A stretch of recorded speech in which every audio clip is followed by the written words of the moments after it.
کیلو صورت میگیرد. از میان 37 نفر مدعی انا همین چهره ها 4 نفر به دریافت زینه های افتخاری شرفیاب شدند.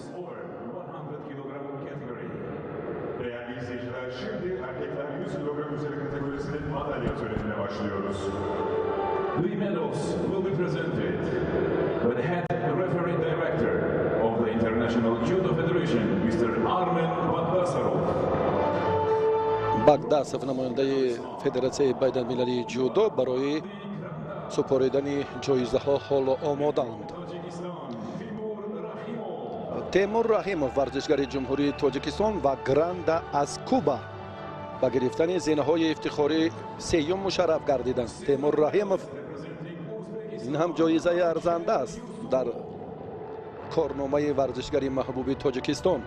علیشر یوسوپوف صاحب مدال نقره مسابقات گرند اسلم انتالیا شد و توشیشویلی گورام غالب وزن جمعی 100 کیلو ورزشگر گرجستانی اعتراف گردید.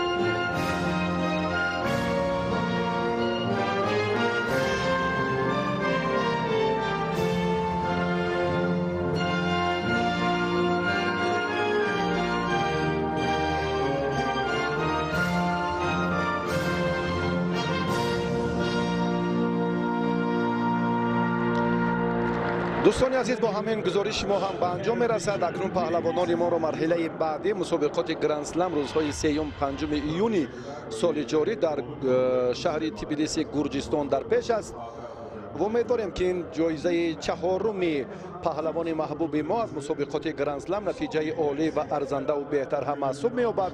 3 مدال برنجی و 1 مدال نقره مسابقات گرند اسلم را پهلوان سرشناس که در رده‌بندی بهترین های دنیا جای سوم را میگیرد به دست آورد، مال خود کرد. این افتخاری هر یک شهروند تاجیکستان است. با همین گزارش ما هم خاتمه می‌یابد. به شما دوستان عزیز بخت و سعادت و کامیابی را همیشه تمنا داریم و امیدواریم که چهره‌های دیگر در آینده باز هم خوبتر و جالبتر و بهتر به خاطر پرافشانی پرچم کمر همت می‌بندند. سلامت و سرفراز باشید.